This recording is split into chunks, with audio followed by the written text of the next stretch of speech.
कैसे हो दोस्तों। हम पढ़ रहे हैं 12th क्लास की केमिस्ट्री का chapter number 8 D and F block. दोस्तों मैं आपको डी ब्लॉक तो पढ़ा चुका हूं, आज से हम स्टार्ट करेंगे एफ ब्लॉक। तो दोस्तों हम एफ ब्लॉक के बारे में अध्ययन करेंगे, ठीक है। तो अपना टॉपिक यहाँ से चेंज हो रहा है। अब तक तो हमने डी ब्लॉक पढ़ा था, अब हम पढ़ेंगे एफ ब्लॉक के बारे में। तो पहले इसे समझ लेते हैं, थोड़ी सी जानकारी ग्रहण कर लेते हैं। हम आवर्त सारणी देखते हैं।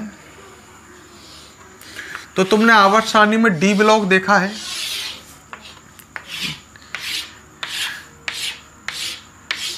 डी ब्लॉक तीसरे वर्ग से स्टार्ट है, ठीक है। तीसरे वर्ग में डी ब्लॉक के कौन कौन से तत्व हैं?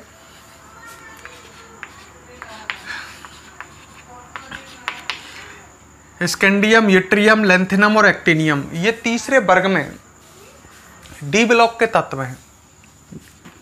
चौथे वर्ग में टाइटेनियम, जिरकोनियम, हाफनियम और रदरफोर्डियम, ठीक है।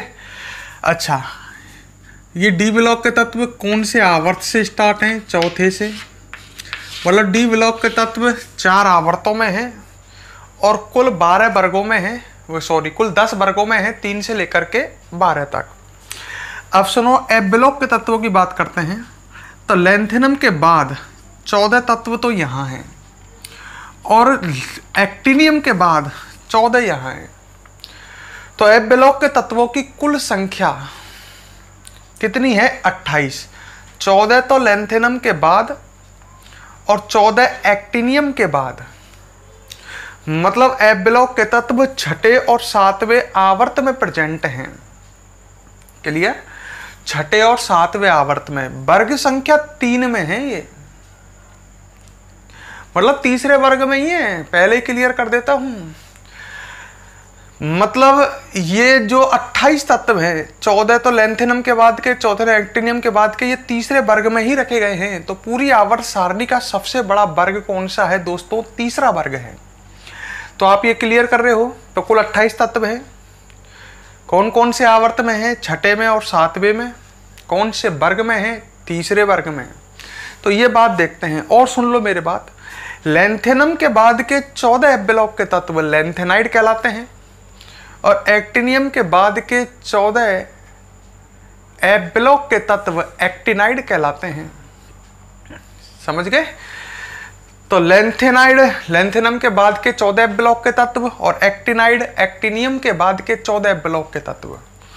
तो हम 2 भागों में बांट सकते हैं एफ ब्लॉक के तत्वों को, एक तो लैंथेनाइड और एक एक्टिनाइड।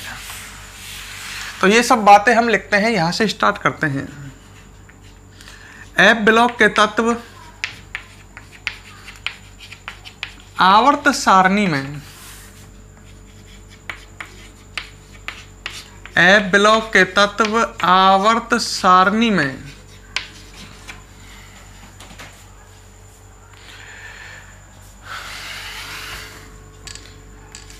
छठे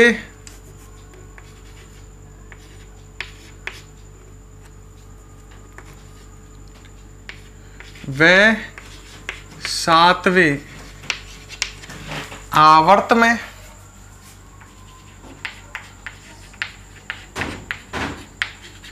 तथा तीसरे वर्ग में उपस्थित हैं। तो 2 तो आवर्तों में है, छठे व 7वें में, और तीसरे वर्ग में उपस्थित हैं।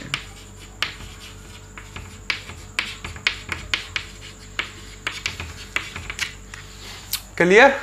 तो 2 वर्गों में है, वर्ग संख्या एक वर्ग में है, तीसरे वर्ग में, और 2 आवर्तों में है, छठे और 7वें में। एफ ब्लॉक के तत्वों की कुल संख्या अभी सम बताई थी मैंने। एफ ब्लॉक के तत्वों की कुल संख्या बताओ कितनी है? 28 है, 28 है, ठीक है।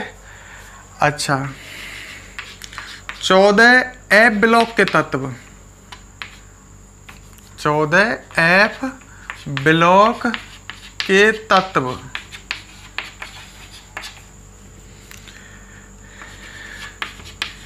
लैंथेनम के बाद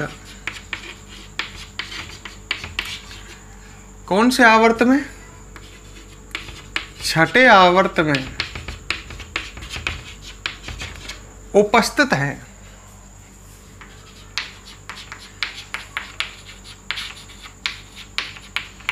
जिन्हें क्या कहते हैं? लैंथेनाइड कहते हैं। क्लियर?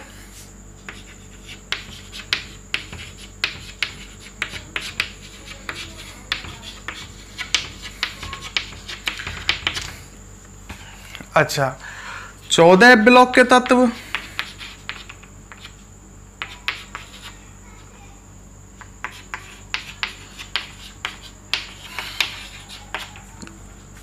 एक्टिनियम के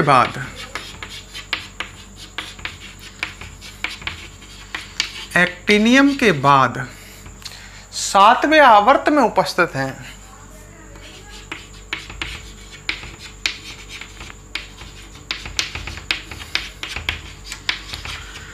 सातवें आवर्त में उपस्थित हैं, जिन्हें एक्टिनाइड कहते हैं।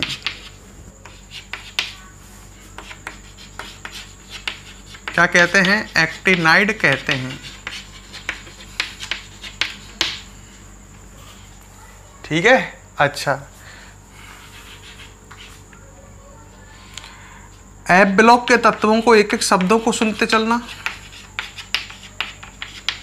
एफ ब्लॉक के तत्वों में अंतिम इलेक्ट्रॉन,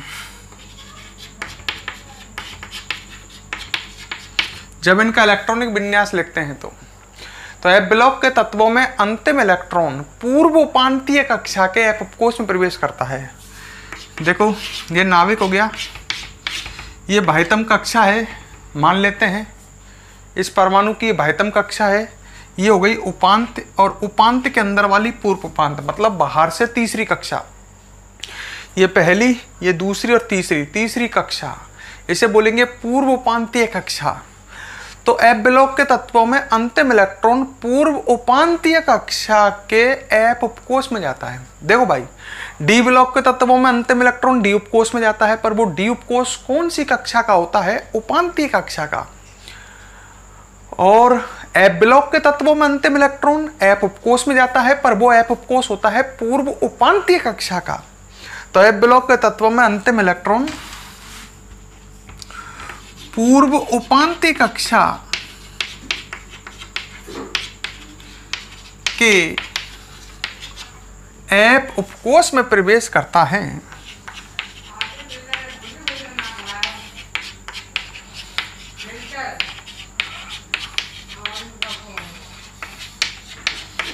अंतिम इलेक्ट्रॉन कहाँ प्रवेश करता है? पूर्व उपांतीय कक्षा के एफ उपकोष में प्रवेश करता है।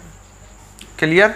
तो पहले ये नोट करें, फिर और बातें बताएंगे आपको एफ ब्लॉक के बारे में। यहाँ तक सब बातें क्लियर होंगी, तो पहले फटाफट इन्हें नोट करें, फिर आगे और जानकारी आपको दी जाएगी।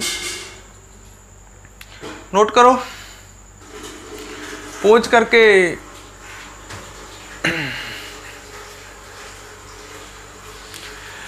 हाँ, अब आगे सुनो और बात देखो एफ ब्लॉक के बारे में।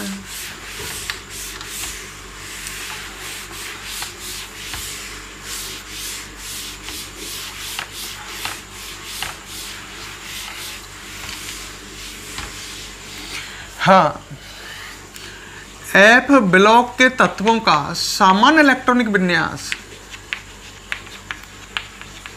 पेपर में हर लाइन में से क्वेश्चन बन सकता है, किसी भी लाइन में से। एफ ब्लॉक के तत्वों का सामान्य इलेक्ट्रॉनिक विन्यास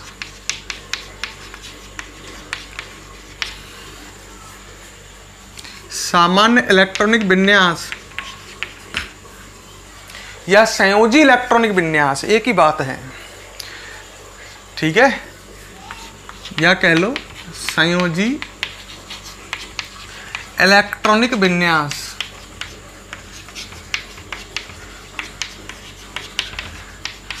अब वो है क्या? देखो इसकी इनकी बाह्यतम कक्षा के एस उपकोष में 2 इलेक्ट्रॉन, एन किसको प्रेजेंट कर रहा है, बाह्यतम कक्षा को।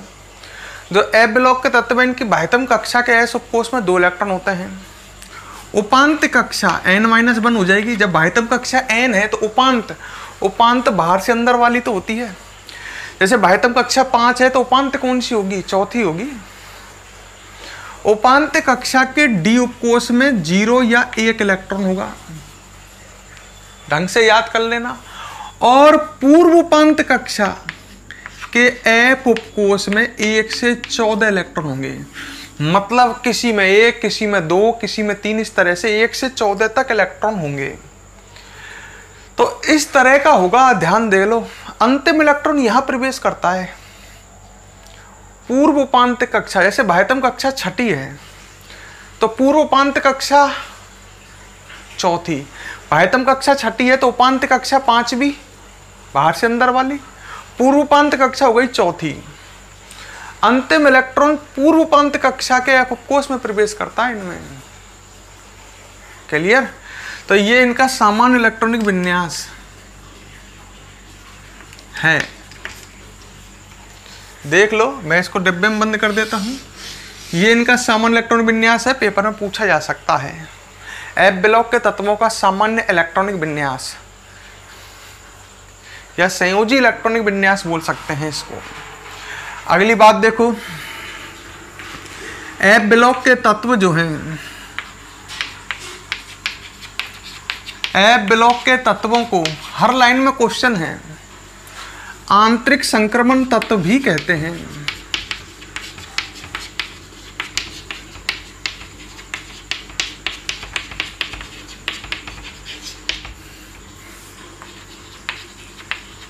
किस नाम से भी जानते हैं, आंतरिक संक्रमण तत्व क्यों कहते हैं? तो एफ ब्लॉक के तत्वों को आंतरिक संक्रमण तत्व भी कहते हैं। क्यों कहते हैं?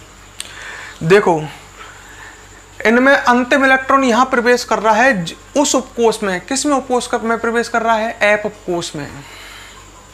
तो इनमें अंतिम इलेक्ट्रॉन पूर्व उपांत कक्षा के एफ उपकोष में प्रवेश करता है जो डी उपकोष के अंदर होता है।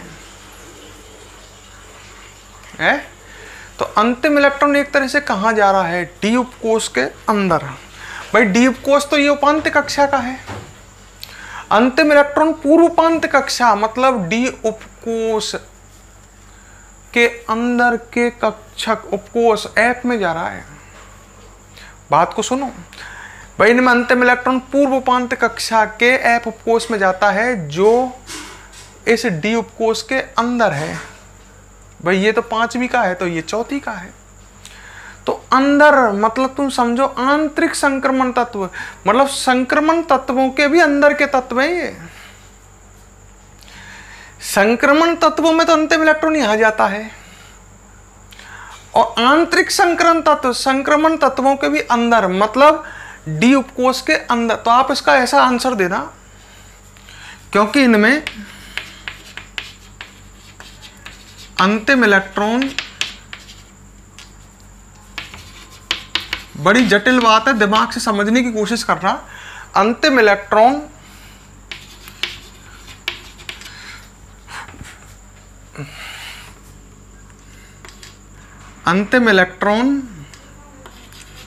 पूर्व उपांत्य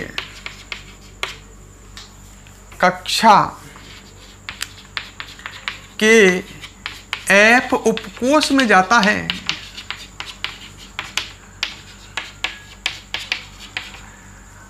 जो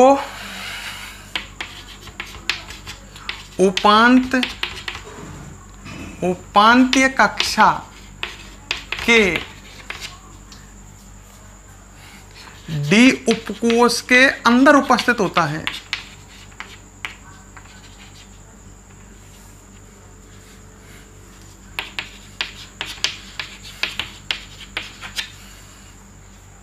अंदर की तरफ उपस्थित है, मतलब अंतिम इलेक्ट्रॉन एफ उपकोष में जा रहा है जो उपांत कक्षा के डी उपकोष के भी अंदर है। ठीक है, तो इन्हें क्या बोलते हैं, आंतरिक संक्रमण तत्व। बड़ी ऊटपटांग चीज है, बुक के आधार पर लिख रहा हूं मैं, ठीक है। वैसे तो आंतरिक संक्रमण तत्व का सिंपल अर्थ है ये संक्रमण तत्वों के अंदर उपस्थित है, सीधी सी बात है भाई। ये संक्रमण तत्वों के अंदर, आप सिंपल भी कह सकते हो, इन्हें आंतरिक संक्रमण तत्व इसलिए कहते हैं क्योंकि ये संक्रमण तत्वों के अंदर उपस्थित हैं, अंदर ही तो है। इधर लेंथेनम, इधर हाफनियम, बीच में है, ठीक है। अच्छा, एक बात और देखो, एफ ब्लॉक के तत्वों को, एफ ब्लॉक के तत्वों को दुर्लभ मृदा धातु भी कहते हैं। क्या भी कहते हैं, दुर्लभ मृदा धातु भी कहते हैं, या दुर्लभ मृदा तत्व भी कहते हैं, ठीक है। इन्हें दुर्लभ मृदा धातु या दुर्लभ मृदा तत्व भी कहते हैं। क्लियर? क्यों कहते हैं? क्योंकि इनके खनिज धातु हैं ये, तो धातुओं के तो खनिज मतलब इनके यौगिक दुर्लभ में मृदा में मिलते हैं, क्योंकि इनके खनिज दुर्लभ, दुर्लभ का मतलब कम मात्रा में मिलते हैं। ये धातु तो है ही है, इनके खनिज दुर्लभ व मृदा में मिलते हैं, मिट्टी में, इसलिए इन्हें बोलते हैं दुर्लभ मृदा धातु। तो ये बातें भी आपको नोट करनी हैं, फटाफट वीडियो पॉज करो और इन्हें नोट करो।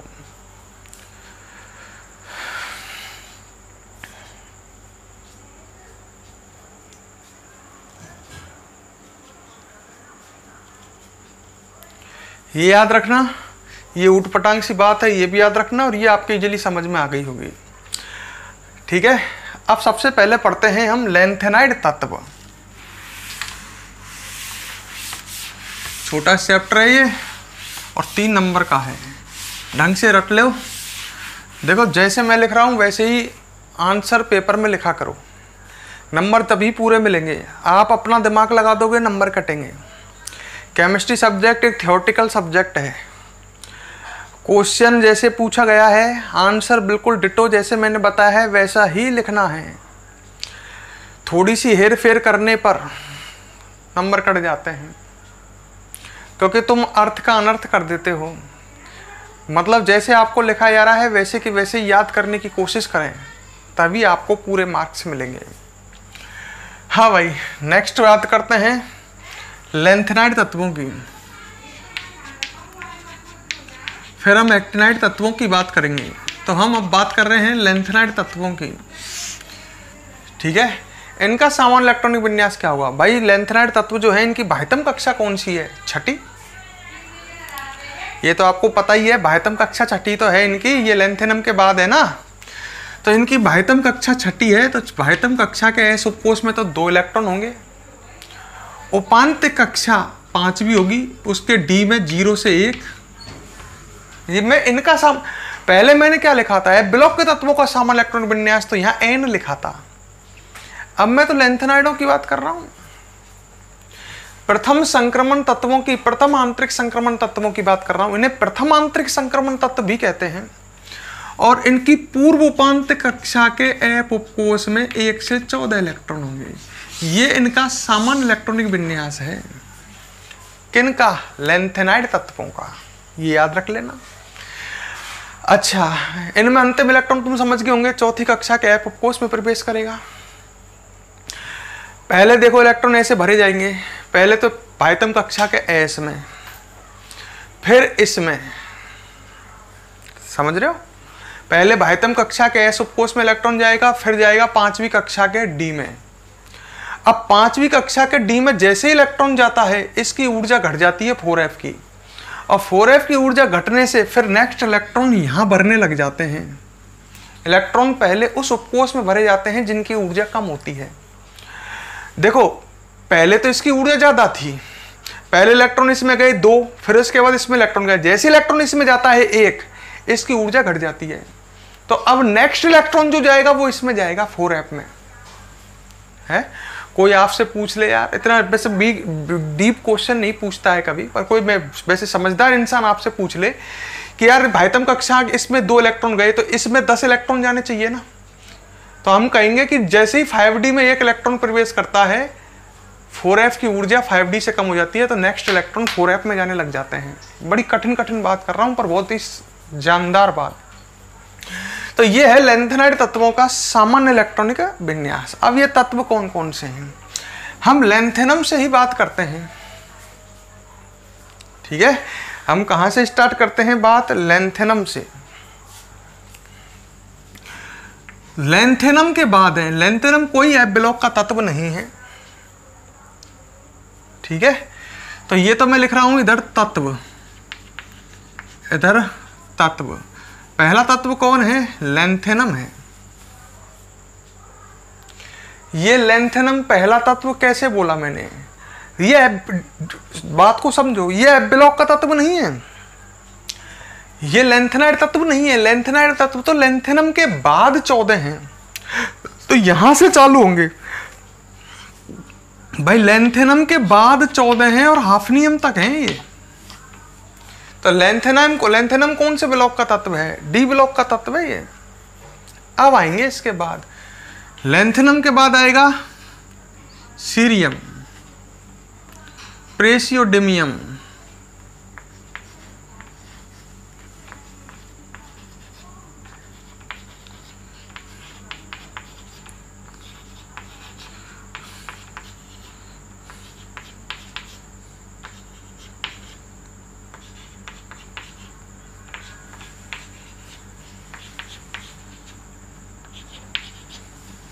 दिख रहे हैं नीचे, नहीं दिख रहे, दिख रहे होंगे, LU लिख रहा है नीचे।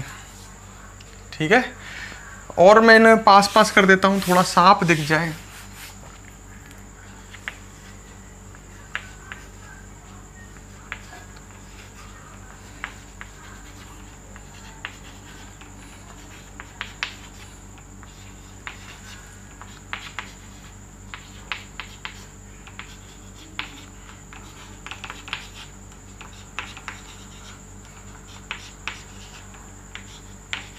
ठीक है, तो देखो 14 हुए ना ये लैंथेनम। इसके बाद 1 2 3 4 5 6 7 8 9 10 11 12 13 14, तो कुल हो गए ये 15। एक लैंथेनम और 14 लैंथेनाइड तत्व। भाई अब याद कैसे करोगे इन्हें, इनके लिए ट्रिक बताता हूँ। 11th में आपको बताई थी, पर किसी को नहीं पता तो वो ट्रिक याद रखें। लैंथेनम को छोड़ो, यहां से ट्रिक याद स्टार्ट है। शेरू, प्रभु, नंदू, पैम और सैम। तो ये 5 नाम लिखे मैंने, शेरू, प्रभु, नंदू, पैम और सैम। शेरू सिंबल CE, प्रभु PR, नंदू ND, तो 3 तो इंडियन नेम है, शेरू, प्रभु, नंदू। और पैम और सैम विदेशी नेम है। शेरू, प्रभु, नंदू, पैम और Sam European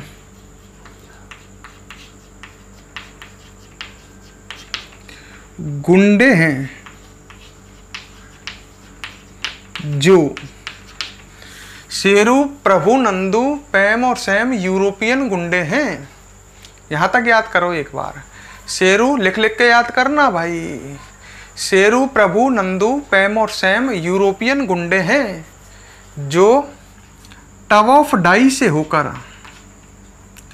tub of die मतलब मृत्यु का बर्तन, डाई मतलब मृत्यु और टब मतलब बर्तन, जो टब ऑफ डाई से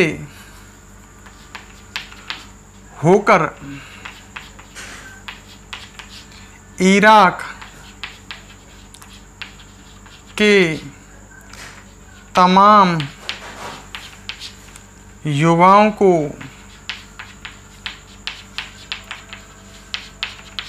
लूटते हैं। तो ये 5 गुंडे हैं जो टब ऑफ डाई से होकर इराक के तमाम युवाओं को लूटते हैं। शेरू, प्रभु, नंदू, पैम और सैम यूरोपियन गुंडे हैं जो टव ऑफ डाई से होकर इराक के तमाम युवाओं को लूटते हैं। तो ये पहले ट्रिक याद करनी है जिससे ये तत्व याद हों। अब इन तत्वों के नाम लिखता हूं इधर। इसका तो नाम जानते ही हैं आप, ये लैंथेनम है, सही है। ये है सीरियम, यहां से स्टार्ट है। कौन सा है ये? सीरियम। ये है प्रेजियोडिमियम,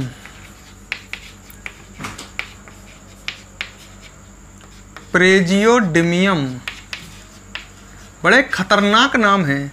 और ये है नियोडिमियम, नियोडिमियम। तो इन तीनों को याद करो। सीई सीरियम है, पीआर प्रेजियोडिमियम है और एनडी नियोडिमियम है। फिर है पीएम, ये है प्रोमिथियम। ये आपको याद ही करने पड़ेंगे। एसएम है सेमेरियम,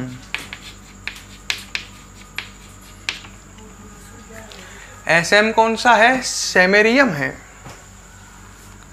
ये है यूरोपियम। तो ये तीनों और याद करो। PM promethium, SM samarium, EU europium. दोबारा बोलो। सीरियम, पीआर कौन? बोलो बोलो। Praseodymium, ND neodymium, PM promethium, SM samarium और ईयू यूरोपियम। दोबारा बोलो। सीई कौन? सीरियम, पीआर कौन? प्रेजियोडिमियम, एनडी कौन? नियोडिमियम, पीएम कौन? प्रोमिथियम, एसएम कौन? सेमेरियम और ईयू कौन? यूरोपियम। जीडी है गैडोलिनियम, गैडोलिनियम। टीबी है टर्बियम,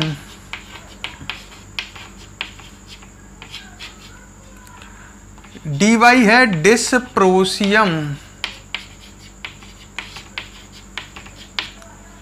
एचओ है होल्मियम, ईआर है अरबियम, टीएम है थूलियम, बाईबी है एटर्बियम, एटर्बियम और एलयू है ल्यूटेशियम, ल्यूटेशियम। तो इस तरह से ये तत्व हैं। GD gadolinium, TB terbium, DY dysprosium, HO holmium, ER erbium, TM thulium, YB ytterbium और एलयू ल्यूटेशियम। अच्छा, इनके अब हम परमाणु क्रमांक लिखते हैं। परमाणु क्रमांक। लैंथेनम का परमाणु क्रमांक आपको याद होगा, 57 है, 58 है, याद करो। लैंथेनम का परमाणु क्रमांक आपको पहले बताया है 57। अब लैंथेनम के बाद स्टार्ट है ये।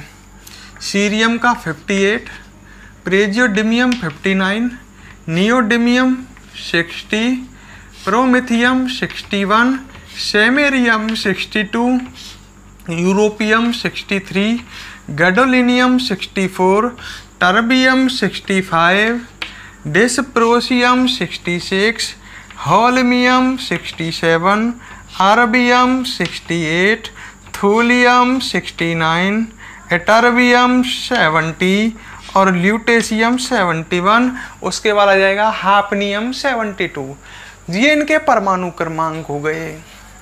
अब हम लिखेंगे इनके इलेक्ट्रॉनिक विन्यास।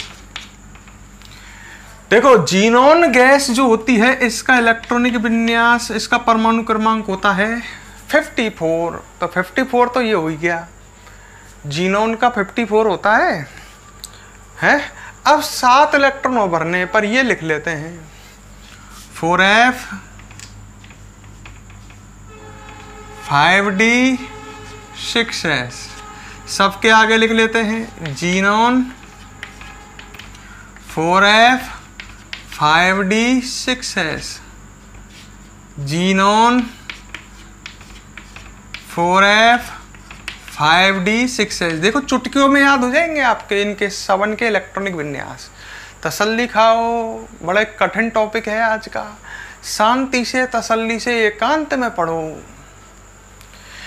सबका यही लिख लेते हैं, xenon 4f 5d 6s, xenon 4f 5d 6s। लेंथेनाइडों के लिए तो ये आएगा 4f 5d 6s, xenon 4f 5d 6s, xenon 4f 5d 6s, xenon 4f 5d 6s, xenon 4f 5d 6s, xenon 4f 5d 6s, xenon 4f 5d 6s, xenon 4f 5d 6s, xenon 4f 5d 6s, xenon 4f 5d 6s और last में xenon 4f 5d 6s। तो ये लिख लिए अपन ने भाई, बड़ी मेहनत हो गई इनमें। अब याद रखना, सबकी बाह्यतम कक्षा के s कोष में 2 इलेक्ट्रॉन हैं।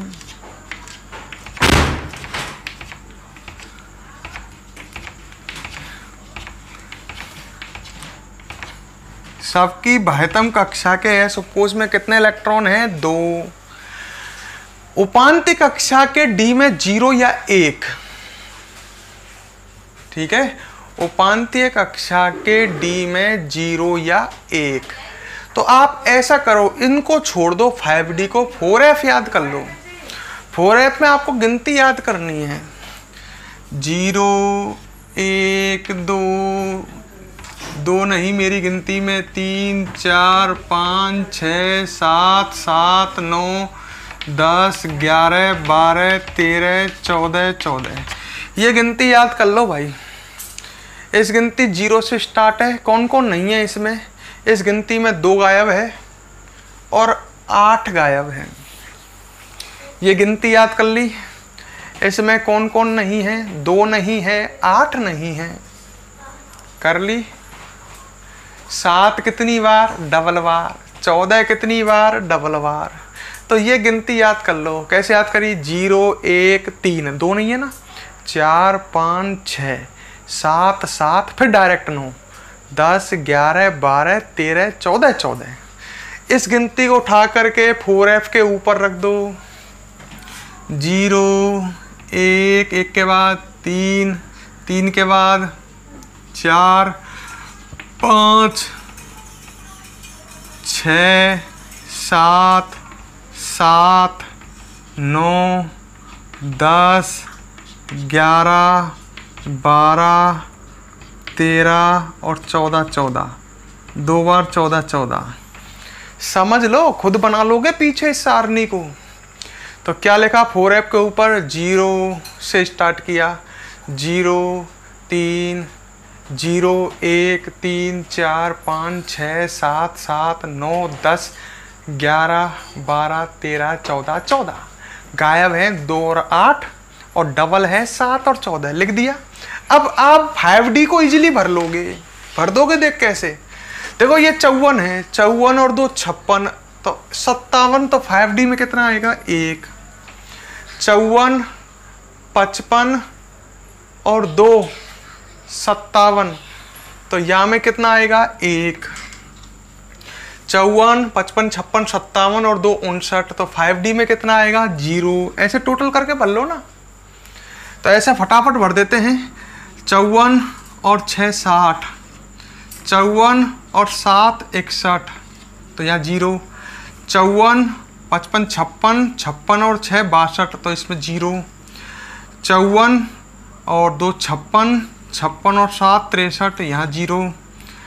हाँ तो 54, 54 और 2 56, और 56 और 7 63, तो यहाँ आएगा 1। सही, या डायरेक्ट अपने दिमाग से भर सकते हो भाई। देखो 7 2 9 और 1 10 इलेक्ट्रॉन है, तो यहाँ 11 आएंगे, तो 9 और 2 11 हो गए, तो यहाँ 0 ही तो आएगा। अगले में 12 आएंगे, 10 2 12 हो गए, तो यहाँ 0 आएगा। नेक्स्ट में 13 आएंगे, 11 2 13, तो यहाँ 0 आएगा। अगले में 14 आएंगे, 12 और 2 14, यहाँ 0 आएगा। अगले में 15 आएंगे, 13 और 2 15, यहाँ 0 आएगा। अगले में 16 आएंगे, 14 और 2 16, तो यहाँ 0 आएगा। और अगले में 17 आएंगे, 14 2 16, तो यहाँ 5D पे 1 आएगा। तो ये आपको इलेक्ट्रॉनिक विन्यास याद करना है। आपके पास जो PDF है उसमें ये बनी हुई है पूरी सारणी। मैं और हेल्प कर देता हूँ और इजी करता हूँ इन्हें, ऐसा कर लो आप भले ही। 6S में तो 2 ही आएंगे सबके में। D में 1 किस किस के में है ये याद कर लो। शुरू के लैंथेनम और सीरियम में D में 1 1 है। फिर उसके बाद गैडोलिनियम में D में 1 है, और अंत में ल्यूटेशियम में D में 1 है। तो 4 तत्व ऐसे हैं जिनमें D में 1 इलेक्ट्रॉन है। शुरू के 2 लैंथेनम और सीरियम, फिर गैडोलिनियम में, और लास्ट में ल्यूटेशियम में। तो जब आप इनको भर लोगे तो जोड़ करके इनको भर देना 4F को। आप भाई या तो देखो 4F को याद करो, जैसे मैंने बताया 4F में कितने इलेक्ट्रॉन आएंगे, 0 1 3 4 5 6 7 7 8। या आप ये याद कर लो कि किस तत्व के 5D में 1 इलेक्ट्रॉन है। तो 4 तत्व हैं, लैंथेनम, सीरियम, गैडोलिनियम और ल्यूटेशियम। बाकी सबके में 5D में 0 भर दो, फिर 4F में भर देना टोटल करके। सही है। तो ये आपके ऊपर है, आपको याद करने पड़ेंगे। मैंने तरीके 2 बता दिए हैं। मेरे हिसाब से पहले वाला तरीका ज़्यादा बढ़िया है। इनमें 2 भर देना, इनके लिए संख्या भर देना, 0 1 2 0 1 3 4 5 6 7 7, है ना। पेपर में क्वेश्चन आ जाता है, कैसे भी बन सकता है, इसलिए आपको पूरी कंप्लीट प्रिपरेशन करनी है। यहाँ तक क्लियर हो गया। तो दोस्तों इसको आप फटाफट एक बार, बड़ा कठिन चीज़ आई, इसको पहले नोट करो एक बार, फिर आगे देखते हैं। इसको बनाने में बड़ा टाइम ले लो, जल्दी बनाओ, ठीक है। एक चीज़ और बता देता हूँ, उसके बाद ही इसको नोट कर लेना। एक ऑक्सीकरण अवस्था और बता देता हूँ इनकी।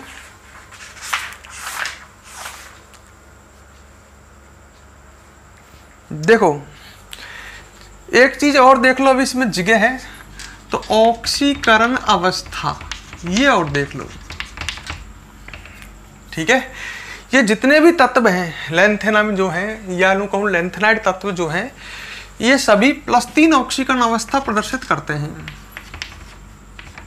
मतलब ये सामान्यतया कौन सी ऑक्सीकरण अवस्था दर्शाते हैं, सभी +3। मतलब +3 तो सब दर्शाते हैं। बात को ढंग से सुन लो, ये जितने भी तत्व हैं सभी +3 ऑक्सीकरण अवस्था सभी प्रदर्शित करते हैं। सभी। वीडियो बोरिंग है पर ऐसा नहीं करना, छोड़ जाए, मेहनत करके देख लेना इसको, क्योंकि बहुत इंपॉर्टेंट है ये जो आज पढ़ाया जा रहा है। तो जितने भी तत्व हैं +3 ऑक्सीकरण अवस्था प्रदर्शित करते हैं। लड़का कहता है क्यों करते हैं, मैंने कि देखो 2 इलेक्ट्रॉन यहाँ से निकल गया, 1 इलेक्ट्रॉन यहाँ से निकल गया, या 2 इलेक्ट्रॉन यहाँ से निकल गया, 1 इलेक्ट्रॉन। अधिकांश तत्व तो ऐसे हैं जिनके 5D में 0 है। 2 इलेक्ट्रॉन यहाँ से निकल गया, 1 इलेक्ट्रॉन यहाँ से निकल गया। देखो ये जो +3 ऑक्सीकरण अवस्था जब भी तो प्रदर्शित करेंगे जब 3 इलेक्ट्रॉन त्यागेंगे। 2 इलेक्ट्रॉन यहाँ से, 4F से 1 इलेक्ट्रॉन। 4F से मैक्सिमम 1 ही इलेक्ट्रॉन निकल सकता है सामान्यतः। क्यों? क्योंकि 4F होता है अंदर की ओर, वो पूर्व उपांत कक्षा का होता है ये 4F। तो ये नाविक के नजदीक होता है, तो इसके इलेक्ट्रॉनों पर नाविक का आकर्षण बल होता है प्रबल। भाई ये इलेक्ट्रॉन, ये का उपकोष अंदर है, अंदर 4F, तो इसके इलेक्ट्रॉनों पर नाविक का आकर्षण बल अधिक होगा। तो ये ऐसा नहीं है तुम सोच रहे हो कि इसमें 7 इलेक्ट्रॉन है तो 7 को उत्सर्जित त्याग देगा, नहीं कर सकता, क्योंकि इनके इलेक्ट्रॉनों पर नाविक का प्रबल आकर्षण बल होता है। अतः ये मैक्सिमम 1 इलेक्ट्रॉन त्याग पाते हैं किसी किसी में 2, मतलब सामान्यतया एक इलेक्ट्रॉन निकलता है किससे, 4f से, एक इलेक्ट्रॉन त्याग खाते हैं ये सामान्यतया। तो इसलिए इनकी सामान्य ऑक्सीकरण अवस्था है +3, सभी +3 दर्शाते हैं। क्लियर। कुछ तत्व ऐसे भी हैं जो +3 के अलावा +4 भी प्रदर्शित करते हैं। +4 कौन कौन से दर्शाते हैं ये याद रखना। और टर्बियम और डिस्प्रोसियम ये भी +4 दर्शाते हैं। तो कोई पूछ ले +4 ऑक्सीकरण अवस्था कौन कौन दर्शाते हैं, तो शुरू के तीनों तत्व मतलब शेरू, प्रभु, नंदू, सीरियम, प्रेजियोडिमियम और नियोडिमियम ये +3 के अलावा +4 भी दर्शाते हैं। इसके अलावा टर्बियम और डिस्प्रोसियम ये भी +4 ऑक्सीकरण अवस्था प्रदर्शित करते हैं। कोई पूछे लेंथेनेट तत्वों की सामान्य ऑक्सीकरण अवस्था मतलब सभी दर्शाते हैं, ऐसी ऑक्सीकरण अवस्था कौन सी है +3, वे कौन से तत्व हैं जो +4 ऑक्सीकरण अवस्था दर्शाते हैं, तो शुरू के तीनों सीरियम, प्रेजियोडिमियम, नियोडिमियम। मेरी एक बात को बहुत ढंग से सुनो, सही है। सीरियम, प्रेजियोडिमियम और नियोडिमियम, टर्बियम और डिस्प्रोसियम ये +4 भी दर्शाते हैं, कुछ +2 भी शो करते हैं। +2 कौन कौन से शो करते हैं, देखो एक तो ये दोनों कौन कौन से, सेमेरियम और यूरोपियम ये +2 भी शो करते हैं है? और नीचे के ये दोनों थूलियम और टर्बियम ये भी +2 शो करते हैं। तो 4 तत्व +2 भी शो करते हैं, सेमेरियम और यूरोपियम। ऐसे याद कर लो, देखो भाई सारणी को याद करो तुम तो, शुरू के में तो है ही नहीं, +4 +4 +4 फिर खाली जगह, फिर +2 +2 फिर खाली जगह, फिर +4 +4 फिर कैसे भी याद करो करो। तो +2 4 तत्व सेमेरियम, यूरोपियम, थूलियम और टर्बियम। क्लियर। और +4 5 तत्व। तो इसमें ये कंप्लीट बहुत जानकारी है इस सारणी में, तो बोर ना होकर के इसको कंप्लीट मेहनत के साथ कंप्लीट देखें। ठीक है, ये मुझे लर्न मिलनी चाहिए। आज की वीडियो में लंबी नहीं रख रहा हूँ क्योंकि काम बहुत ज़्यादा है आपके पास, ये आपको पूरी लर्न करनी है ढंग से स्ट्रॉन्ग, तब आगे हम बढ़ेंगे, फिर आगे इसको समझेंगे। एक बार इसको नोट करो, फिर मैं आपसे और बातें करता हूँ, फिर आगे बढ़ेंगे हम।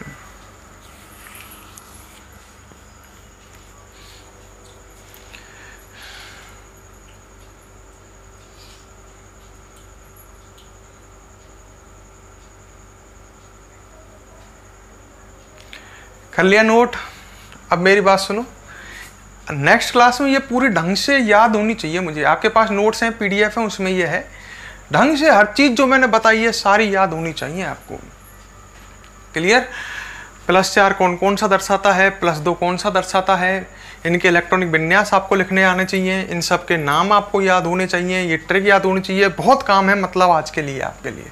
चाहे वीडियो छोटी है पर काम बहुत ज़्यादा है। तो आपसे हम नेक्स्ट क्लास में मिलते हैं। वीडियो पसंद आए तो लाइक और कमेंट कर दिया करो, कंजूसी नहीं किया करो।